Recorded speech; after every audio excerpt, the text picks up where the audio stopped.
complexion too much, sir. The complexion. So you were just about So to yeah, explain I was hygiene hygiene hypothesis. hypothesis. So we know that the incidence of immune dysregulatory diseases, where our immune system goes into whack, that means it becomes hyperactive. So one of the examples is getting allergies. The other example is autoimmune diseases. So most of that occur when the immune system loses its balance, and then Balance. we are losing the balance because we have gotten rid of many pathogens or many other life forms that we are supposed to live with, and then we have gotten rid of them. Worms is one of those things that we study, and so there are different kind of immune responses. You observe this in worms? So not in worms, but worms living in our body, Oh, living in a no. symbiotic relationship is good, because that keeps a balance between the different kind of immune response. So there is an immune response that fights the bacteria. There's a different immune response that fights the worms. But then when you get rid of one of those, the other one overpowers. And Okay. then if the worm, that's it's the same immune response that we need for the worms, also gives us allergies. And then the other immune response that keeps us safe from bacteria and viruses, that's a different kind of immune response. So if you try to get rid of one of those, the other one takes over because you have lost the balance. And then the people who would live in farms, they usually don't have as much autoimmune diseases. They also do not have as much allergies From living on a from farm? living on a farm, because now they're getting exposed to everything which is out there. They are right next to the soil, so they're getting many different kind of bacteria, many different kind of worms. So many So it's different so types many of. different kind of things. So it keeps your immune system active, and then keeps it in balance. But if you lose one of those, then you lose the balance, and then immune system gets bored, tries to find different ways to keep itself active, and that's when you get these hyperreactivity diseases.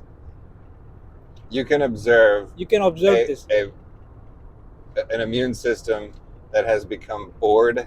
Yeah, you can there are signs that you can measure, Yeah. and then usually those are the signs for somebody getting either allergies or somebody who's getting in autoimmune diseases, and then you can try to bring the balance back.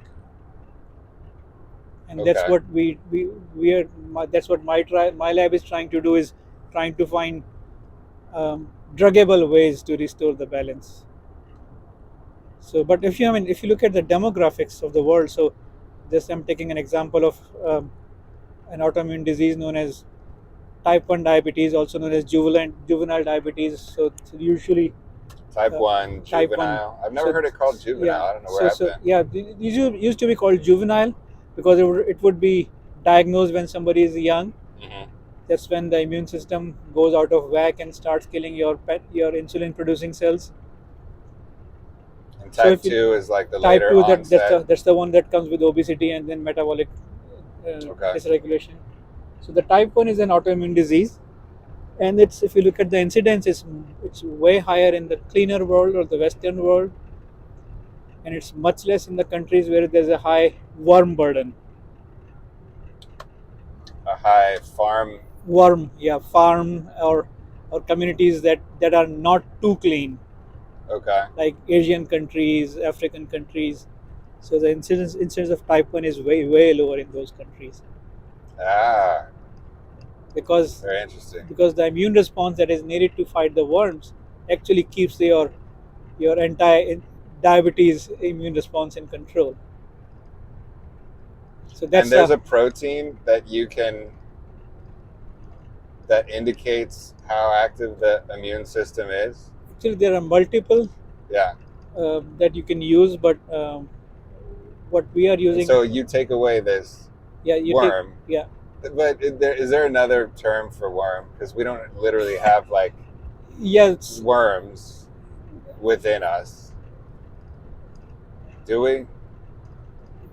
we no longer have those. Yeah. But if somebody would be living in a farm, so not just worms, but we call them parasites, extracellular parasites. Okay. So and Is many that what they call probiotic? probiotic is a bit different. Probiotic is different. So beneficial bacteria are called Okay. probiotic, and some of them are not bacteria. Some of them are called yeasts Hmm. or fungi. So they also would fall in similar kind of category. But they're how large of a worm are they talking about? Like you could be healthy, have a good immune system, everything is good, Yeah.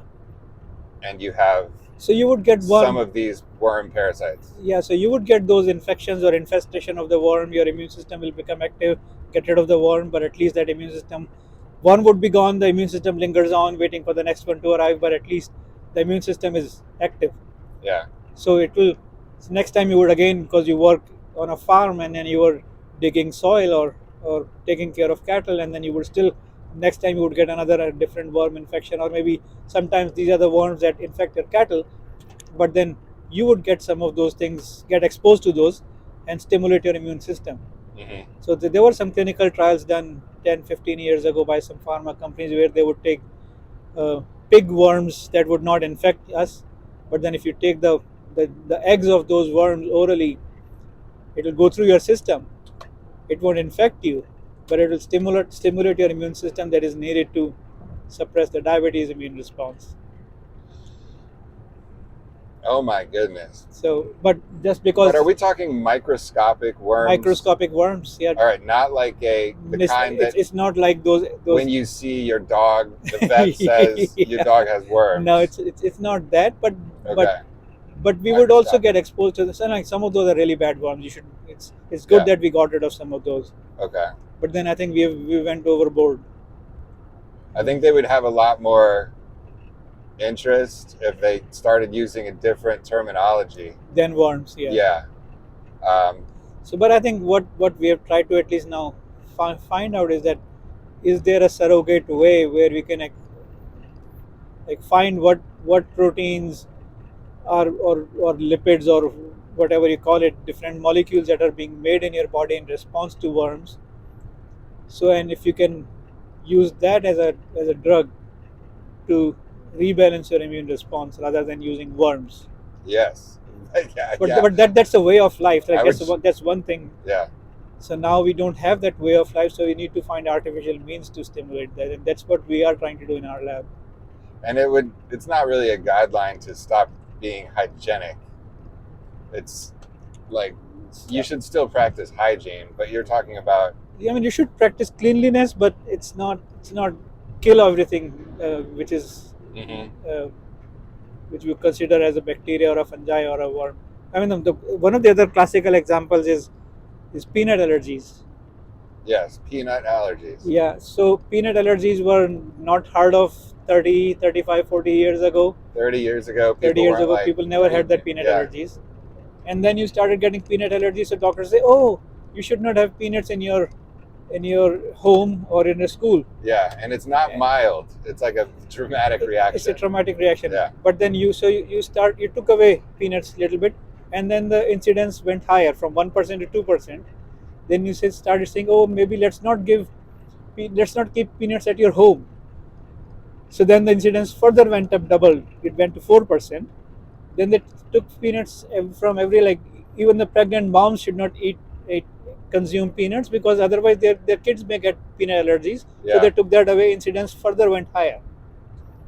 So now all of a sudden your immune system, which would get trained on to see peanuts every day, and if it's not seeing the peanuts, it's going to think that it's something dangerous, and it will start to get activated, and you get peanut yeah. allergies. So now they are bringing it back slowly now, saying that you should give peanuts and nuts to your kids, nut paste to your kids when they're young. So going back 360 degrees to where we were. I love it, man. It's the things that can be discussed biologically Yeah. like that are like such they're symbolically so relevant Yeah. sometimes. But that is hygienic, not theory. What was the other word? Hygiene hypothesis. Hygiene hypothesis. That would be some cool studies to Yeah, see. yeah. So there's a lot of literature on the internet if you want Yeah. to read about that. People would say it, then nobody would listen to them, and then it will fizzle out. But I think it's coming back now, especially with the social media being in vogue. Hmm. There are a lot more voices that can be heard by a lot more people. Yeah. So What is the big overriding term that is like, I don't know, it's probably in medical school level 101. Is it homeostasis, homeostasis? Yeah. yeah, It's like how with maintaining status quo. maintain status quo. Yeah, Everything should be so status quo. yeah, And don't fix it if it's broken. yeah, yeah, I know. That's the thing is like, you, I think there's a sense for that with some people that like, Yeah, there's, yeah, but then I would still say that there are some things that have really revolutionized and which is getting a lot of bad press these days, yeah, especially. Um, so imagine 100 years ago, the average lifespan was 30 years, and then 100 years. Okay. yeah, and then now it's close to 100 years. And what's that? So clean water, Hmm. antibiotics, and vaccines. So these are the three things that we developed, and then Seat uh, belts, yeah, was that seat belts, seat belts? Yeah, headlights. yeah. So some of these are necessary evil, Yeah, uh, but then that's how we are. I mean, yeah, our 100% children survive. the In necessary former days, evil. it's like only 20% Ah, of your kids would survive beyond the age of infancy. So you had to have a kid yeah, every year. yeah. How do you understand? Like, sometimes people throw out that average lifespan, Hmm.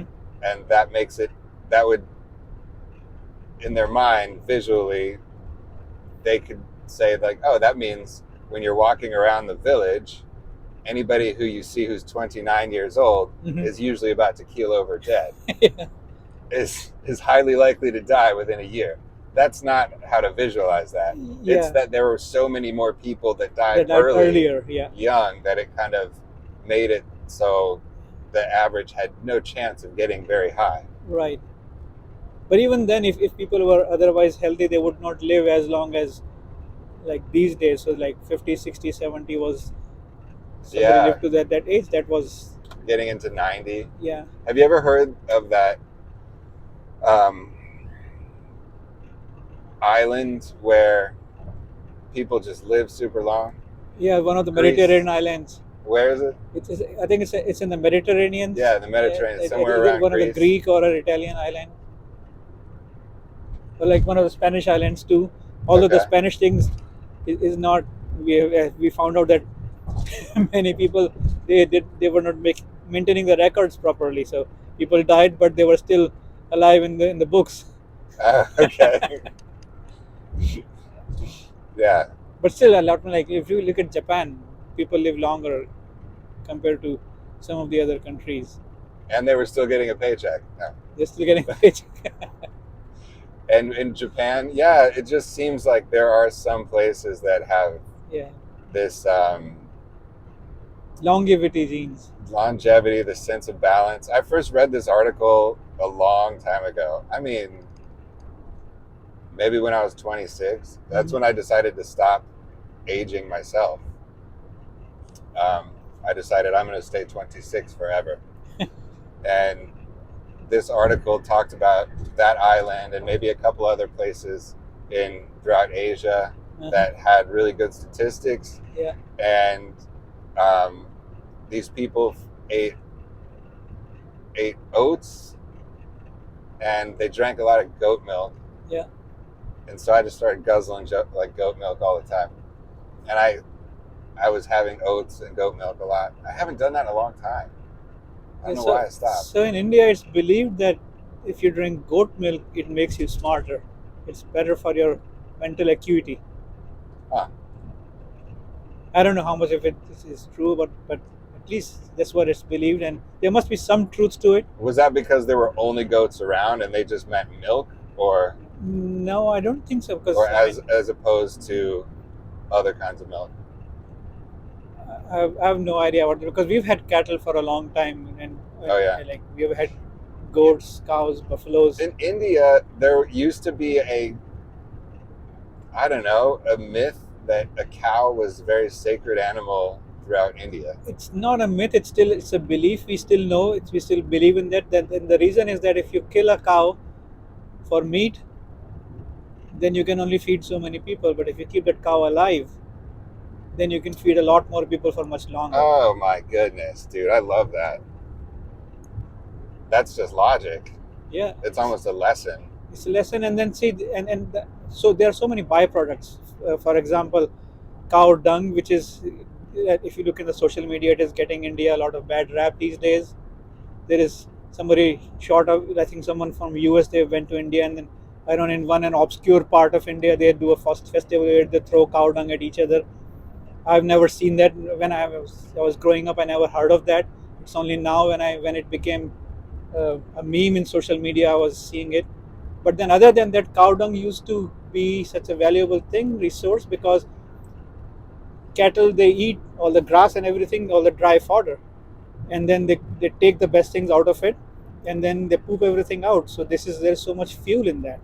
Fuel? Yeah. So that all that cow dung, once you dry it, it's a very efficient fuel To put it on a fire? to put it on a fire. And then many places the cow dung was used when people would have mud houses. So they would, the top layer of that, they would use that cow poop to smear as like the top layer, the finishing layer. So Of that what? finishing layer would keep all the flies and the mosquitoes away. Oh, it would? Instead of Yeah, attract them. yeah. So their houses, every few weeks or months, they would do a fresh coat of that cow dung On the roof? uh, on the walls, on the floor, Okay. and then it would dry out, and then it won't smell. Um, Oh my goodness, dude. That is so so it sounds different. gross, but then Yeah. but there were uses that were beneficial uses of that. But we're talking like what time period? Time periods. Right now, we have other ways to do that.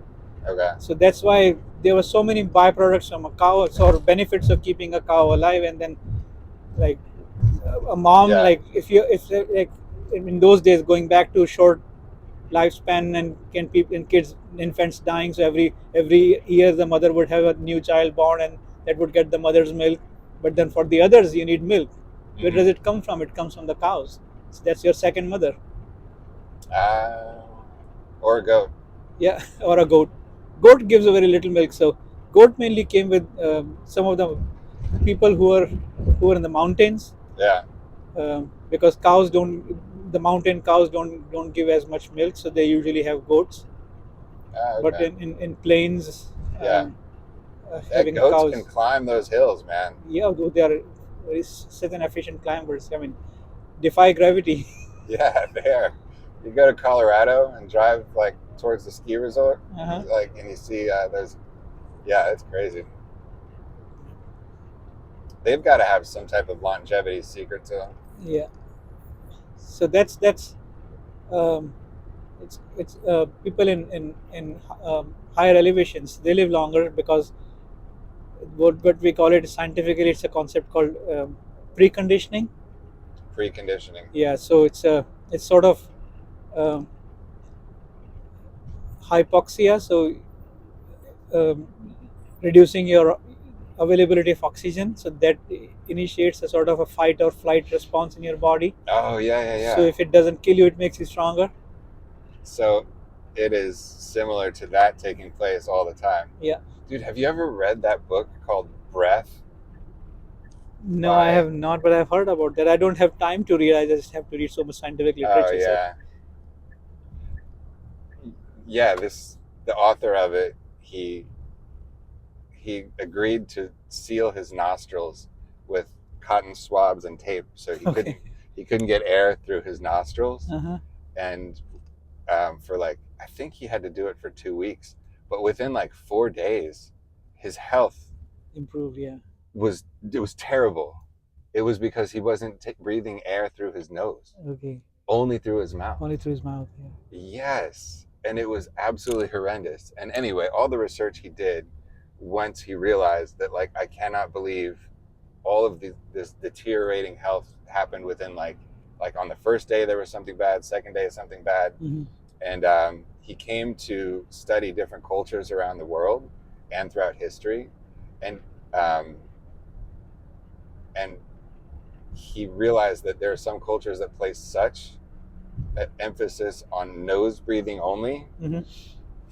that even when if their child would like laugh out of their mouth too Yeah. much, they would correct the child, like the baby, Yeah. make sure that mouth is always closed. So it was like something to do with the way that what happens when like oxygen does this cycle, like through our nose. There's like things in there that are so important. Like that same culture that did that, he visited like their village, South America maybe, Mm-hmm. and he thought they had like an orthodontist who lived there because everybody had perfect teeth. Okay. And also there was something that that's explained in the book, why nose breathing Nose breathing. makes you have perfect teeth. Yeah. Yeah, I mean that, and then the whole thing about now fasting, right? So if you do intermittent fasting, or if you do controlled calorie diet, Okay. then that's much better for you than ad lib eating, because uh, we are so used to snacking that every few minutes you'd have to take a gulp of something, or you need to eat something, Mm-hmm. and then usually that's either sweet or salty, and that triggers, ask Mm-hmm. ask your body to start making things, insulin spikes. Mm-hmm. So I mean, when we as a creature, we are not designed to be like eating all the time. All the time. So now we are eating all the time. We are just making our body work overtime. We just have so much fun Yeah, when we arrive on this earth. We're just eating everything, yeah, keeping our hands clean. You know what I mean? yeah. It's crazy to learn about all that stuff. All right, and last thing before you get to where you're going, the kidney, to somebody who doesn't know, Mm-hmm. like, why do you need a kidney? Oh, you need kidney for so many things. It's not just a filtration organ. Kidney regulates our blood pressure. Did you know that? I didn't know that. So the proteins that regulate blood pressure is called a renin-angiotensin system. So those are made in the kidneys. So if your kidneys go bad, that part also goes out of whack. That's why a lot The of people, protein is created by the kidney, is made by the kidneys that and that regulates protein has information in it that regulates the that blood. regulates the blood pressure. That regulates the blood pressure, and that also regulates how much blood cells you make. Mm-hmm. All of that is controlled by kidneys. So it's not just a filtering. It's not just a filter, Mm-hmm. Okay. but then it's a filter. That's why it's liable to get damaged very easily if you don't eat right. If you and That's what diabetes is. If you consume too much sugar, Yeah. then kidneys tries to get rid of it, and then it gets spending doing overtime trying to do that, rather than trying to control your blood pressure and doing other things, spending energy on that part. And then that's why a lot of people who have kidney diseases, eventually they get hypertension, blood pressure, Mm-hmm. they become anemic. Okay. And then there's this term called hyperfiltration, where the kidneys is doing so much filtration that so much blood supply needs to go through the kidneys, so the blood pressure increases. And then there are all these pipes that are flexible pipes in the kidneys that help you filter the blood. They get damaged, and Mm-hmm. then you lose your kidney. So now you Oh have my dialysis. goodness. Yeah. Then you lose your kidney. So every So time so you're so eating so a high amount of sugar yeah, that is not broken down easily. that's yeah. If anything which is surplus, either that's going to get stored as fat in your liver, or your around your belly, Mm-hmm. or your kidneys, and all the time kidneys is trying to get rid of that sugar Mm-hmm. and working overtime. So Mm. essentially, so kidneys, they start as an organ which can filter toxins out of your body, Mm-hmm. but it also regulates blood pressure. It also regulates how you get rid of excess sugar, and make enough red blood cells to keep you healthy, for providing you enough oxygen. So there are so many things done by kidneys. Yeah. So that is what kidney is. That's there. They It's very sound. sophisticated organ. and Yeah. which talks to the brain to monitor blood pressure and blood sugar levels. All right. So we need to We need realize that when we're eating sugar. right. So we Like need if I have a big bag of Skittles, you know Skittles? yeah. I know Taste Skittles. of the Rainbow? Yeah. Um, I like those. I don't eat them that much anymore. But when I was a kid, I'm thinking about like Yeah. one day in Yeah. which I consumed so many Skittles Yeah. that I mean, like I hope they don't sell bags of Skittles that big anymore. Yeah. They can't be good for you. Yes. But from that one day, I wonder if my kidney took a beating. Yeah. So kidney disease is such a big epidemic now that 1 in 10 people worldwide, or especially in the Western world, are going to develop kidney disease in a few years, or they might already have it and they don't know it because it's a silent killer. Mm-hmm. By the time you diagnose, it's already too late. So always take care of your kidney, Take care of these kidneys. take care of these kidneys, and because see, 30% of your blood at any time point goes through your kidneys. So if you're getting toxins, all of that toxins is being cleared from your kidney. And Okay. then what happens is that anything that kidney filters, it's very complex, quite interesting. So it filters whatever amount of fluid gets filtered from the kidney. 90% of it gets reabsorbed, right? So for example, we make a liter of urine, for say, or what do you say in American terms, a quart of urine, A quart of urine. because I Yes. think people don't talk about liters here.